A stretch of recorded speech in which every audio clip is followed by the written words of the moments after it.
Seterusnya hari Jumaat ni ada soalan daripada hari Jumaat ni. Ada soalan. Baik. Soalan dia ni berkenaan dengan bab. Sebab ramai orang viral melalui WhatsApp ni. Tajuk dia ni adat ziarah kubur. Terutama kubur mak ayah kita. Ni kita baca dulu, lepas tu kita sebut. Disunatkan menziarah pada hari Khamis selepas pada sembahyang Asar. So, kedua sepanjang hari Jumaat. Ketiga hari Sabtu sebelum pada Zuhur. Waktu ni roh ada di perkuburan dan menunggu anak-anaknya menziarahinya. Wallahu ta'ala alam. Tidak ada asar. Dah, tak ada. Hak cerita bab ni. Bahkan kalau kita tengok dalam hadis Nabi SAW, Nabi kata dulunya aku larang ziarah kubur ni pada asar lah. Sebab Nabi nak kukuhkan dalam diri sahabatnya dalam masalah akidah. Dalam masalah akidah, Nabi nak bagi kejap tu. Cuma katanya Nabi, tak lama lepas pada tu, Nabi kata lah ni gila ziarah. Sebab ziarah kubur ni akan mengingatkan seorang hamba kepada kematian. Dah? Akan mengingatkan seorang hamba kepada kematian. Jadi masa ni bila hari Jumaat? Anytime. Tidak ada pengkhususan masa. Cuma adalah hadis Aisyah cerita. Hak sebut waktu Nabi ziarah kubur para sahabat di Baqi Al-Gharqad. Hadis yang diriwayatkan oleh Imam Muslim. Katanya Aisyah, kita baca terjemah dia lah. Setiap kali Nabi SAW menginap di rumah Aisyah, maknanya hak Nabi duduk lah ni lah. Hak tempat pemakaman bagi baginda SAW. Dia juga Sayyidina Abu Bakar, Sayyidina Umar, di situ. Dia juga Osman, 3 kubur sahabat yang lain. Katanya Aisyah, bila mana Nabi keluar daripada rumah dia, ketika mana giliran Aisyah, yakhruju min akhiril lail ila al-baqi. Nabi tobik di waktu tengah malam ke Baqi. Boleh hari Jumaat. Cerah belakang dah kubur ni. Dah. Cuma kadang-kadang tu dia tengah baca tu gak, ping jatuh dalam kayu. Yo rasa ni. Ya tak ralai. Naik. Duk mata. Mana tinggal selipar. Tapi ni di antara waktu dia lah. Bapa tuai tak bawa. Tuai hak je tulis tadi, bapa tak bawa hadis ni. Boleh hari Jumaat. Kubur cerah belakang dah ni. Dah. Kita tak rusing mana kalau tu, kita rusing buat jahat. Dok, tengok tak ada orang, kita sorang duk kubur, inilah masanya. Dia nak ambil ke dia nak ambil, nak ambil motor ya apa? Kita duk rusing tu lagi. Kalau hak setakat daun kayu jatuh, warna jatuh ni tak rusing mana. Baik. So, jelas di Jumaat dah. Ni di antara waktulah, waktu luas. Selekailah masa mana ataupun bila Nabi sebut sebab Nabi kata ziarah kubur ni tudzakirukumul akhirah, akan mengingatkan kita kepada kematian. Lebih-lebih lagi sebagai ulama dia ambil mafhum mukhalafah dalam hadis ni, maknanya ketika mana hati kita ni betul-betul lara. Masa tu lebih lagi untuk pergi kubur, duduk depan kubur tadi, supaya kita ni ingat kepada kematian, persiapan gapo dia hamba siap dah. Hak hamba cadar dah untuk bekali hamba esok-esok. Kan Nabi sebut dalam hadis kan. Maknanya paling tidak bila kita ziarah kubur ingat kemati, kita rengge tulen berasa untuk melaksanakan amal ibadah ataupun amal soleh. Seperti mana yang Nabi sebut dalam hadis dah. Nabi SAW berkenaan dengan orang yang paling cerdik, orang yang paling tekad. Sehingga Nabi kata adalah mereka-mereka yang ingat kematian, isti'dadan lil maut. Yang kedua, mereka bersiap sedia untuk menghadapi kematian. Maknanya mudah-mudahan dengan ziarah kubur tadi, lebih-lebih lagi di waktu malam, memberi kesan yang begitu mendalam kepada jiwa kita. Dah, mudah-mudahan kita dapat melaksanakan amal-amal soleh dalam kehidupan kehidupan harian. Kemudian yang kedua,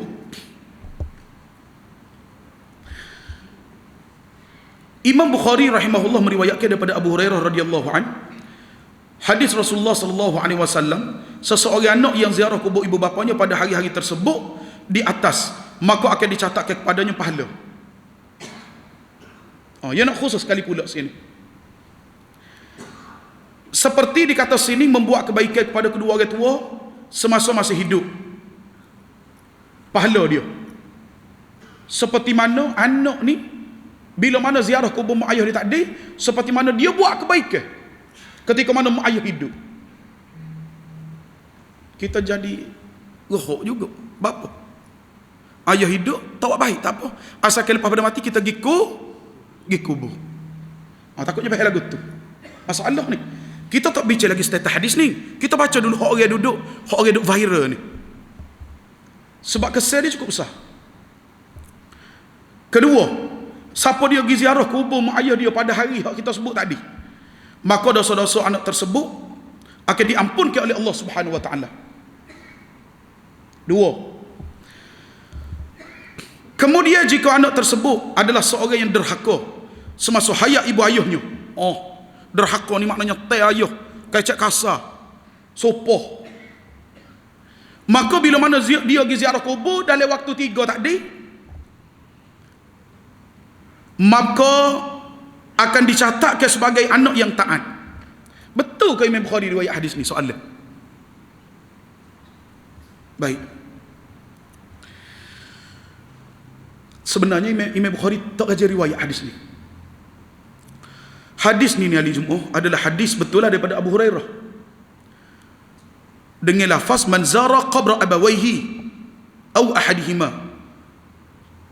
kullu jum'atin ghafara lahu wa kutiba baran. Maksud dia siapa dia hak ziarah kubur kedua orang tuanya atau salah seorang mereka, maknanya baik kubur dua orang mak ayah dia ataupun salah seorang daripada mak ayah dia, ketika mana pada hari Jumaat, maka diampunkan dosanya dan dia ditulis sebagai seorang yang berbakti kepada kedua orang tuanya. Jelas. Hadis ni ahli Jum'ah diriwayatkan oleh Imam At-Tabarani dalam kitab Mu'jamul Awsat dan juga Mu'jam Saghir.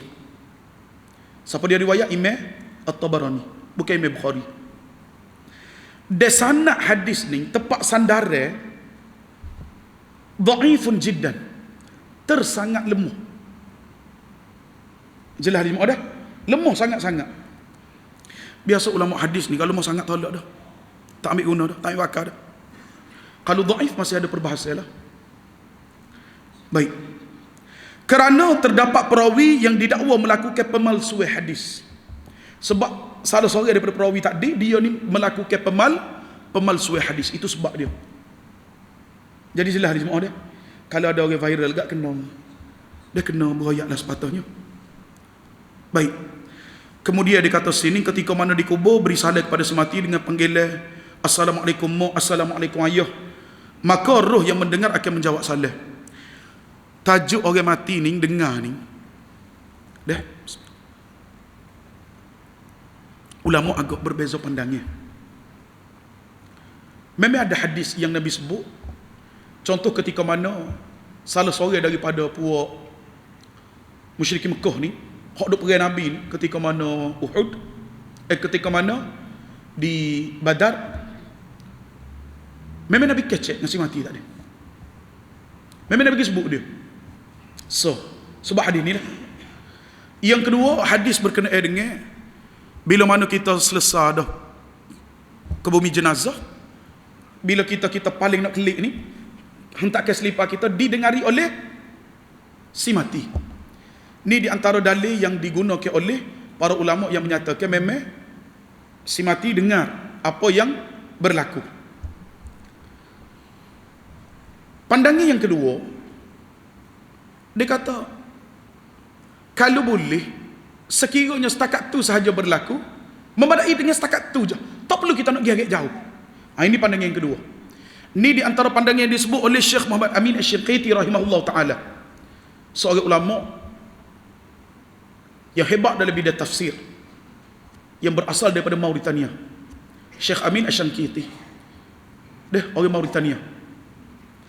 Dia kata sepatutnya lagu tu lah. Tak perlu nak agak jauh. Tak perlu nak agak jauh. Baik. Itu kita sebut dua pandangan.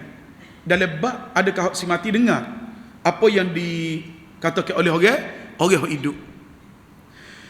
Kebanyakan lafaz dalam Nabi ziarah para sahabat yang telah meninggal dikebumikan di Baqi, Nabi guna assalamualaikum dar qaumin mu'minin ataupun assalamualaikum ya ahlad diyar.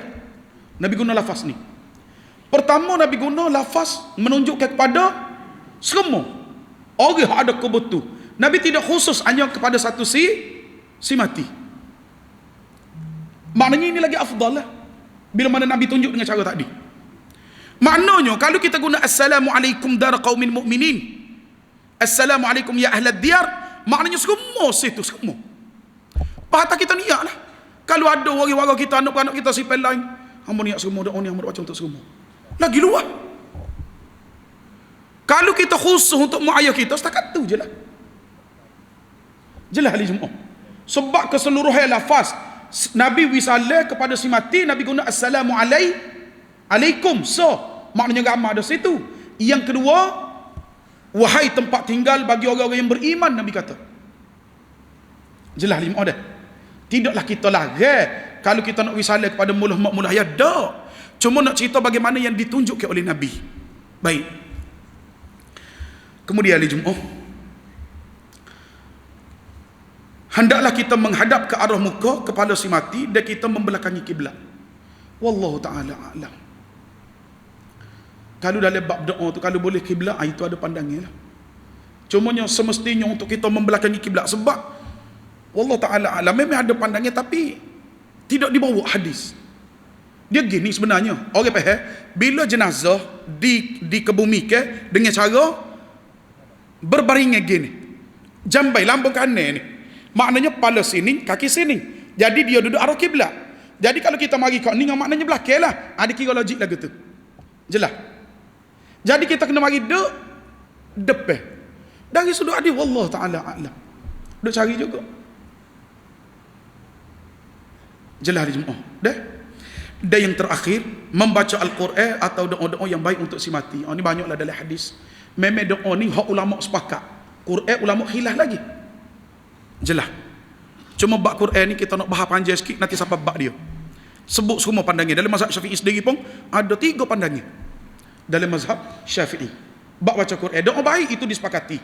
Dalam Quran sendiri pun cerita, walladzina ja'u min ba'dihim yaquluna rabbana ighfir lana wa li ikhwanina alladzina sabaquna bil iman. Dalam Quran cerita, bab ayat Quran merupakan dalil yang paling jelas kepada si mati. Adapun pembacaan Al-Quran, ulama masih berselisih pandangan yang perlu untuk kita leraikan dengan sebaik yang mungkin. Tak perlu gergung-gergang. Nanti siapa masuk dia, insya-Allah kita akan baca berkenaan dengan perbezaan pandangan. Mungkin bahas waktu saja. Untuk baca Quran saja. Lagu mana dia punya syarat dia. Ulama hok kata siapa, apa syarat dia. Ada ulama pandangan yang kedua hok kata tak siapa. Pandangan yang ketiga ada kata untuk turun rahmat. Tepat baca Quran ni nuzulur rahmat. Maknanya mudah-mudahan dengan turun rahmat tadi, bila mana kita berdoa, istijabah doa kita tadi diterima oleh Allah. Ni 3 pandangan. Hak akan semulalah kita akan sebut insya-Allah dah. Jadi kita kata sini ali Jumaat, kesimpulan hadis tadi adalah hadis dhaifun, sanad dia dhaifun jiddan, tersangat lemah. Dan ada yang berkait dengan hadis-hadis yang lain kita kata sini, namun pengkhususan hari tadi tidak ada. Pengkhususan hari tadi tidak ada, melainkan waktu itu disebutkan oleh Nabi, ditunjukkan oleh Nabi sallallahu alaihi wasallam berdasarkan hadis yang diriwayatkan oleh Imam Muslim daripada Aisyah radhiyallahu anha. Jadi mudah-mudahan sini tu kita sebut dikata Imam Muslim tulis dalam kitab Riyadhus Shalihin. Cari tak ada juga Allah. Sebab tu orang nak bawa benda ni kena berhalus sikit. Nak bawa siapa dia kata, siapa dia sebut, kena agak berhalus supaya kita punya sumber tu tak tepat.